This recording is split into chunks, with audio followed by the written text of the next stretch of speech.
Good morning, good afternoon, good evening, matibay student. Nagulat ako doon. Welcome to Matibay Class! Ayan, ituloy-tuloy na natin.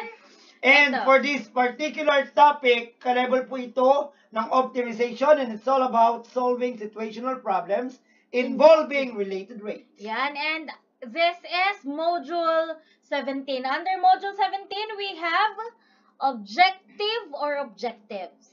Objectives, dalawa. I think isa lang. Isa That lang is na to sa solve panahon real-life related rate problems using implicit differentiation. In connection with the implicit differentiation. Okay. No? Objective lang yan. Pagpasensyahan nyo na yung S, masyado akong nadamihan. Okay. Ayan. I-define muna natin kung ano ang tinatawag na related rates. It is the common thread in each problem is an equation relating two or more quantities that are all changing with time. So, kapag sinabi natin related rates, We are okay, talking it involves about time. yes. Okay? So, again, nag-iiba yung lahat ng time ng bawat quantity. Okay? So, with that, we have remember the moments. Bakit may ganun? Guidelines for solving related rate problems. One is make a simple sketch if appropriate. Ibig sabihin Kung nun, ma'am, kailangan mong na. i-drawing. Oo. Okay? Kailangan mong lagyan ng tinatawag nating Kailangan mong imagination. Kailangan mong i-apply ang second step is set up an equation relating all of the relevant quantities. So, kailangan mong tignan lahat ng quantities na kakailanganin mo. Yes. Differentiate both sides of the equation with respect to time. Diyos ko. And of course, substitute in values for all known quantities and derivatives. Okay? Meron pa yata? 5. Solve for the remaining rate. Those are the 5 steps or guidelines for solving related rate Again, problems. Remember the moment. Moment like this. Ang lakas mo Kanta masyado. And for us to be able to understand that very carefully. Okay, let's proceed with our examples. Wala na ba? Okay, a 26-foot ladder is placed against a wall. If the top of the ladder is sliding down the wall at 2 feet per second, at what rate is the bottom of the ladder moving away from the wall when the bottom of the ladder is 10 feet from the wall? Okay, sabi natin kanina, ma'am, ang x equal to 10 feet. Kukunin muna natin ang nawawala, which is y. Yes. Okay, so papalitan natin ito ngayon ng 10 squared plus y squared is equal to r is 26 squared. Okay? Ang kailangan po natin is y squared. Iiwan po natin si y squared dito. Tama, Ma'am Tintin? Yes. Is equal to 26 squared minus 10 squared. Nag-minus na siya kasi lumipat siya sa equal sign. So, we have na y squared is equal to 26 squared.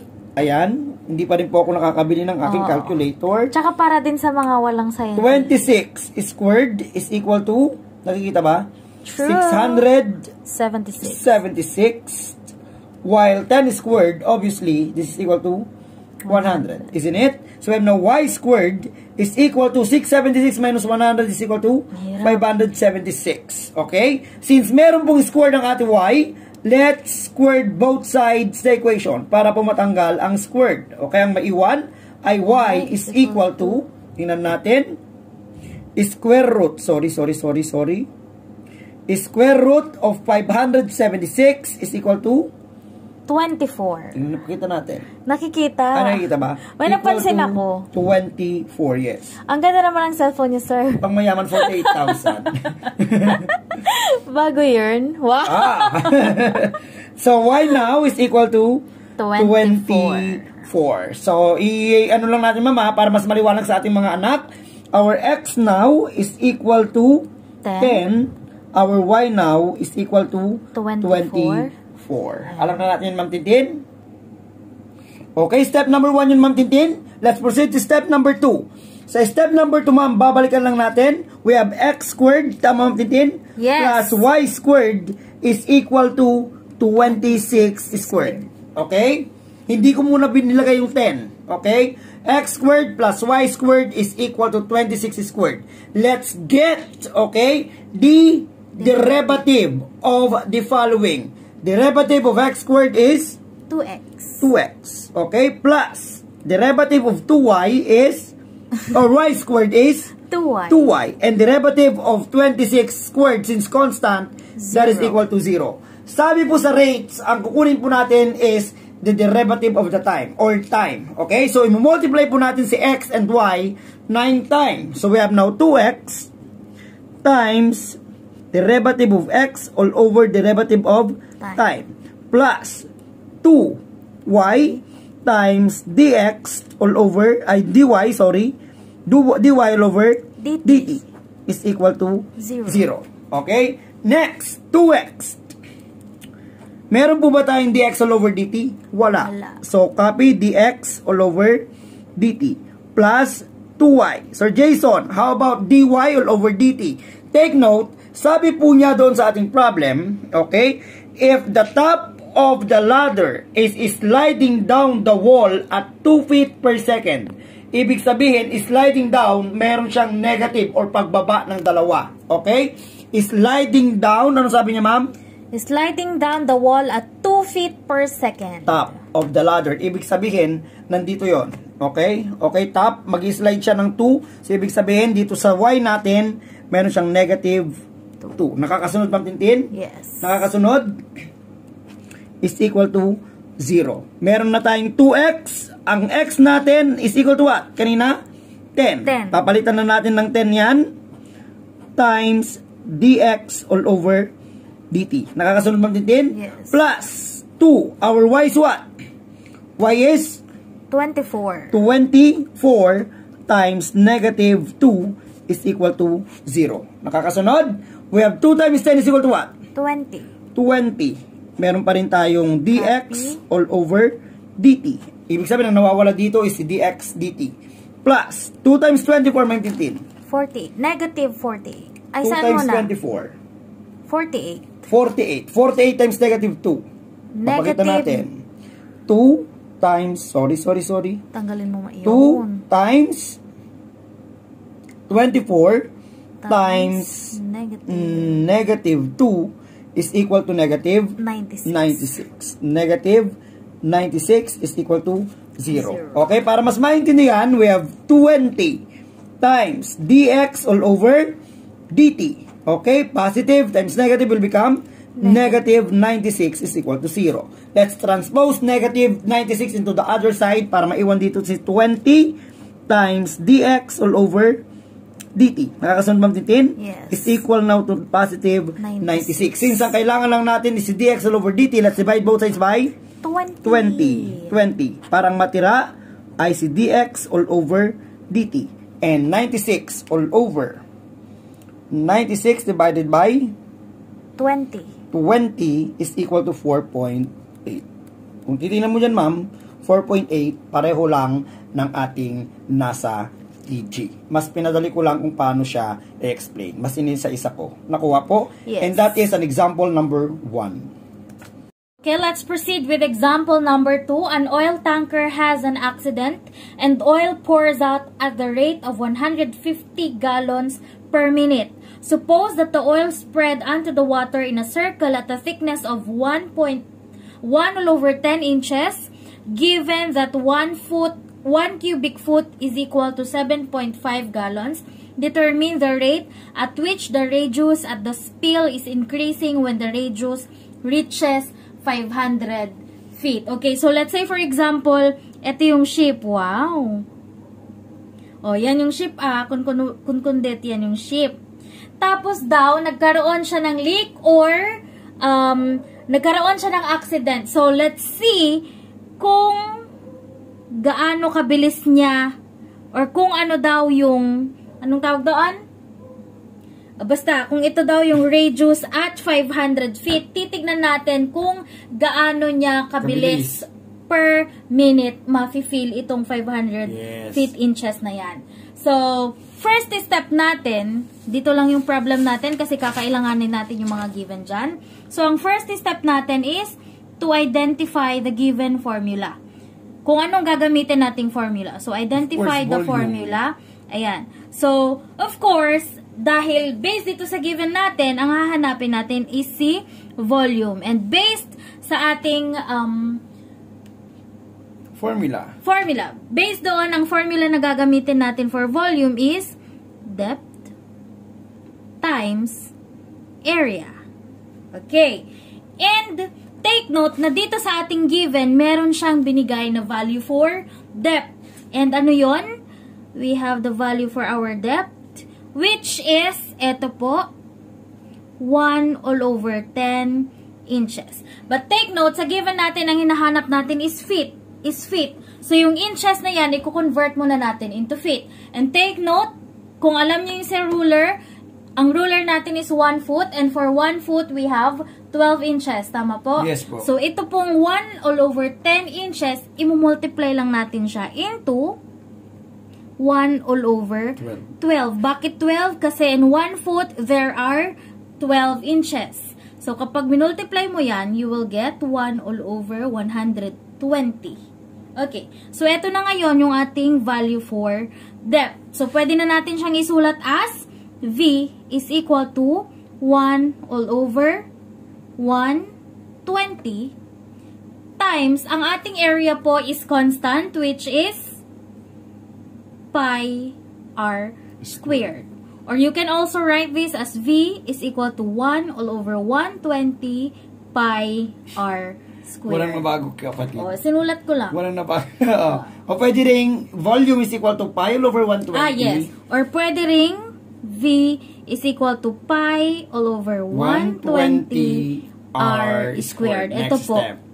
Ayan. Next step. Since nga ang topic natin ay rate, imumultiply natin yung time kay volume at kay radius. Tama po? So we have number 2. Imumultiply natin yung time. So we have V times derivative of V with respect to the derivative of time is equal to 1 all over, pi all over 120. Imumultiply din po natin yung derivative ng time sa ating r. Don't forget yung squared. Next, simplify. Sisimplify natin. Just simply copy derivative of v all over derivative of time is equal to pi all over 120. Take note, yung rule natin, dahil meron siyang exponent na 2, ibababa mo lang po siya. So, we have 2r times derivative of r all over derivative of time. Dahil dinerive mo na yan, magma-minus 1 ka dyan, 1 na lang siya, so kahit wag mo na siyang isusulat. Okay. Next. Okay, so kukunin natin yung value ng V natin. So, sabi sa problem, meron daw tayong 150 gallon per minute, tapos 7.5. So, yung 150 and 7.5, i-divide lang natin siya, at ang makukuha nating sagot ay 120. 20. 20. Okay. 20. Therefore, yung V natin ngayon ay 20 na lang. So, pwede natin siyang isulat as... Pwede, ma'am, kunin muna rin sa radius. Ayan, kunin na rin natin si radius. Para ano? At ang radius natin, based dito sa binigay ay... 500. 500. So, ang R natin ay... Okay. 500. So, pwede mo na siyang isulat as 20. Kopyahin mo ulit yan. We have dV all over dt is equal to pi all over 120 to, ang R daw natin is 500. So, copy mo din yan. 500 times dr all over dt. Copy mo din. Next, simplify. Anong isi-simplify mo dyan? Ito po. So, simply copy this one. 20 dv all over dt is equal to pi all over 120. 2 times 500 is? 1,000. 1,000 dr all over dt. Next, simplify. Ito lang kailangan natin. Yes. Ito muna, i-simplify muna natin yan bago natin kunin yun. Diba po? Simplify, kopyahin mo ulit, 20. 20 na lang yan. Wala na, okay. Hindi naman natin kukunin ang ano mami, time ni, walang binigay na time si dv, kaya wala yan. Yes, okay. So, is equal to pi times 1,000 divided by 120 So we have 1,000 pi all over 120. Kopyahin mo yan. dr all over dt. Next, ang hinahanap natin ay si time. Tama po. So, para makancel ito, anong gagawin natin? Divide both sides by 1,000 pi all over 120. Take note na lahat ng whole number ay mayroong imaginary denominator of 1. So, 1,000 pi all over 120. So, cancelled na po yan. Ang naiwan ay, ilipat natin dito. Ang naiwan ay 20 all over 1 all over 1,000 pi all over 120 is equal to, since na-cancel na yan, ang naiwan na lang po ay ito. So, kopyahin natin, dr all over dt. Next, cross multiply. Cross multiply. So, 20 times 120 is 2,400 all over 1 times 1,000 pi is 1,000 pi. 1,000 pi is equal to dr all over dt. Next, gagamitan na natin siya ng scientific calculator. I-divide natin siya. So, we have, kita po, 24 divided by 1,000 shift pi. So, it is now equal to 0. So, or dr all over dt is equal to 0.7639. Ito po, pwede na ninyo siyang i-direct sa calculator. Ma'am, hindi ba't mali po yung nasa TG?